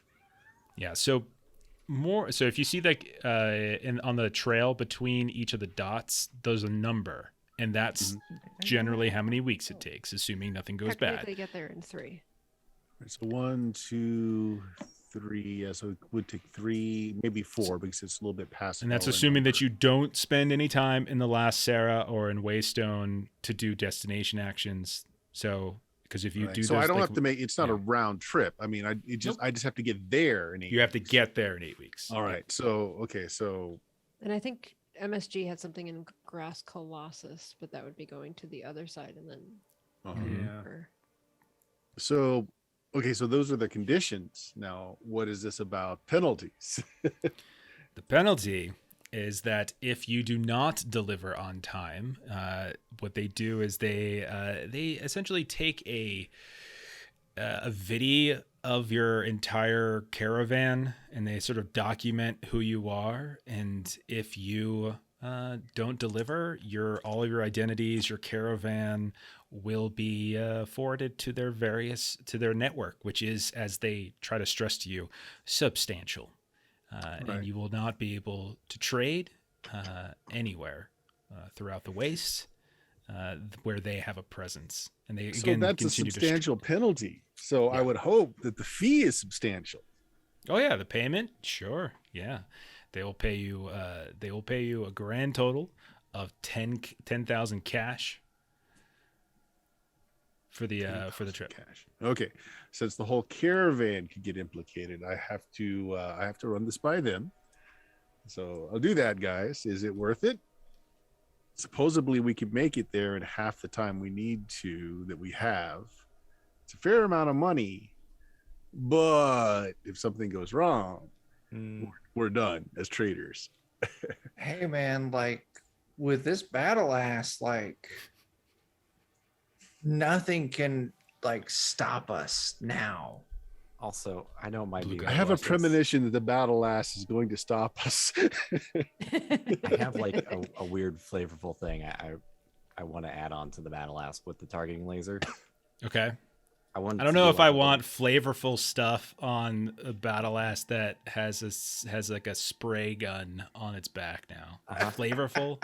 Yes, Okay. flavorful. I just It's want like the nut targeting system to be like a little thing that grass. like goes like doo doo doo and like right in front of his eye. It's like that Kurt Russell solo. I'm going to kill them all now, sir. I just want it to be like, something that Yeah, Well, like why this. would it go over his eye if he's shooting out? It goes over his ass? What? It just I don't targeting care laser which- goes I over don't- his brown eye. I don't care which Oh, eye it goes goodness. over.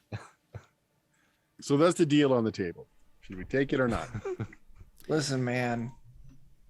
If it's gonna fuck us over is not being merchants, like it's dangerous. But I say we do it with priority, that we do that, and then we can backtrack to the Grass Colossus. Because like there's no time limit on our deliveries, but there's a time limit on yours. So like I think we can do it, We- man. The So it's money- not just the money. I mean, they're a really well-connected organization. Might be Right? worth the networking. Mm-hmm. is someone who doesn't have a need for money. I will- Battle asses aren't free. Battle asses aren't free. You got it. We do it. Let's get some money. Let's get some connections, and let's fucking like trade. And that battle ass is battle going to asses. need to be maintained. It's going It to need is. parts. Like What direction do we want to go on this? Because could we go like down to the left first and then hook over? Because that would be 5. yeah, we could go to the Yeah, you could- last Saray and then Waystone and then straight to Sarah. Fallen Umber Mm-hmm. and then That'd be backtrack 3. up to the Grass Colossus. That would be Yeah, that'd just be 3 days, right? Yeah, we can work out the path. But so you guys are good with 3 taking it? weeks. I'm good, man. Yeah. I got your back. All right. Me and the battle ass got your back. I want more upgrades on the battle ass. That's our goal now. The battle ass is the spaceship that we take to the True Mother. Because like I want the cannon to be able to like swivel and stuff, to be completely honest. That's gonna be like real uncomfortable, man. You know what's great is that even after I kill Tango, you can still have the battle ass. Yeah, You can man, still like- have the battle. That's great. I'm just gonna play as the battle ass. He's just gonna be the donkey now. Yeah, He's the man. like Eddie Murphy. And then after that, I want to get like, fancy armor for it. I got spiked armor. Like, this is a hug-free battle ass. Or maybe like we can get some. I'm trying to like what it would be like a hydraulics sort of stuff to like power up his legs. Mech battle ass. You should start systematically replacing the meat parts with like mech parts. Yeah. Eventually, someone with no meat. I approve of this message. Yeah. All right. So that's 2 of like the 4 other hooks in this area. So the last 2 were, one was like the discovery of the grotesquerie, if you wanted to do that, but that is could still do, because if it's only 4 days away, 2, 3 weeks to get to Fallen Umber the quick way, and we've got 8 to do it, we could still go to the grotesquerie and then start the trip.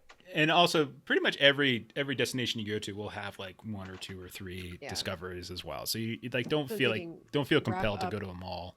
This one, and then move on. I don't know what everybody else thinks. And then the last thing is that there was the Greenware Pentad 5 body, the other True Mother adherent who was the advanced scout for you all or something like that. Mm-hmm. You did find like one of their empty bodies like in the shell herd, but you didn't necessarily like follow up on that at all. So those are the only 2 things that would probably be left undiscovered or undone. Wait, so what would we need to do for the second one? That's just, you just tell me you want to start asking questions or something like that, or trying to follow up on it or whatever. Or we could just get on the road. Like, we can get on the road to the last Surah. Are we going grotesquerie, or are we going straight for the last Surah? I vote for the road. Okay.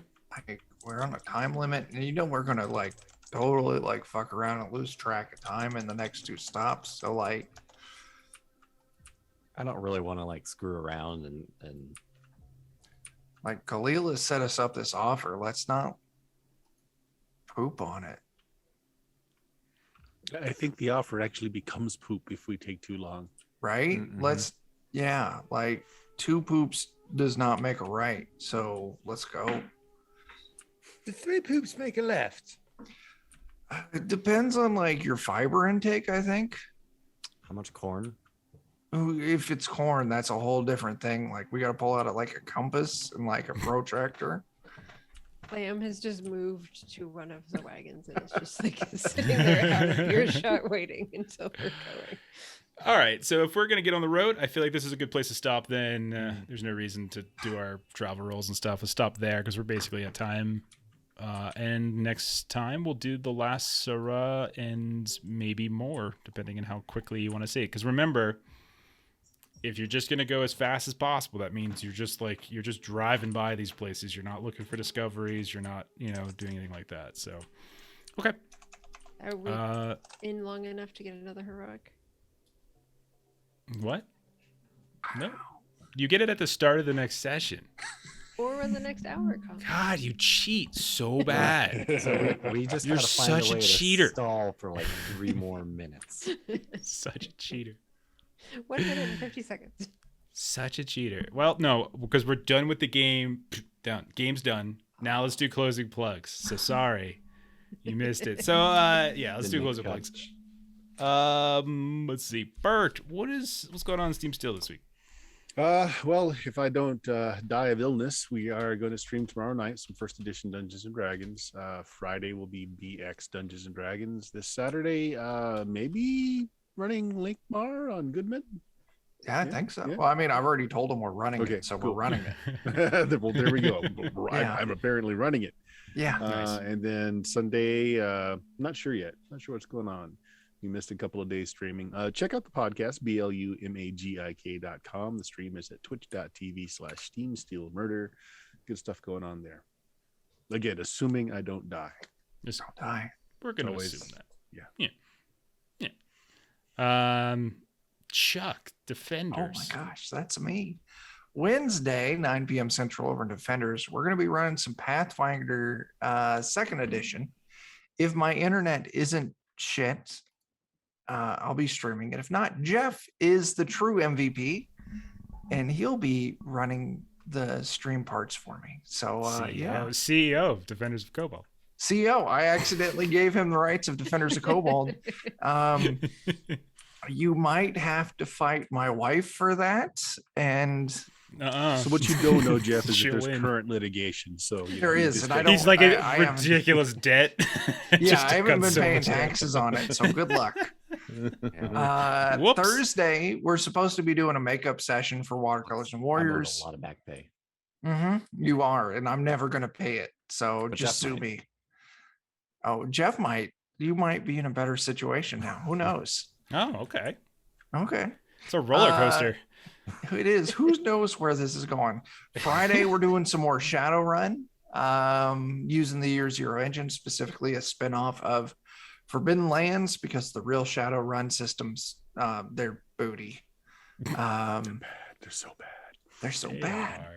And then, yeah, like Bird said, Saturday on twitch.tv/GoodmanGamesOfficial, we're down to play some Lankmar. And if Bert's super sick, then I'm going to run some Lankmar and just kill all the characters before he gets a chance to really start his campaign. Nice. So that's That's what the we way. got. That's the way to do it. That's the way to do it. We narrowly avoided death in the first section. We did. We did. We were the most dangerous game, but not that dangerous. As for Melissa and me, let's see. Friday, we're doing our part 3 finale of Delta Green Impossible Landscapes. It's a 4-part campaign, so we're really getting close to the end. Saturday, we're doing One Ring 2nd Edition, which we finally started, and it was a lot of fun. Had a lot of fun with that, so come check that out. It's the 2nd edition version that Free League is just releasing now. Next Monday we'll be doing Alien at this time, and then week after we'll do UVG. Also Thursday this week I'll be over on Garblag Games with Jeremy as we are playing Delta Green Viscid. And Melissa is Wonderful. stabbing me in the back. Saved every one of us. Ow. Gotta watch some more Garblag streams this week so I get my Nope. points up so I can spend them again. I got Thursday to, when you go to work, I'm going to get on your computer and I'm going to spend them all on a random Warhammer stream that they do on like Wednesday or something like that. That's what I'm going to do. And I was like, who is this? Why is this Melizera just buying all these rolls on this Warhammer stream for some reason? That's it for us. Thank you for everyone who hung out. Thank you for all the bits. Appreciate it. Thank you for all of the ideas. Thank you for those of you who are watching this on YouTube later on. We're going to go ahead and raid. Yeah, we did get a hype stream. I got a little icon thingy. But we're gonna go ahead and raid Diesel Shot. Looks like they're up playing some Dungeons and Dragons. So we will catch you next time. Bye bye.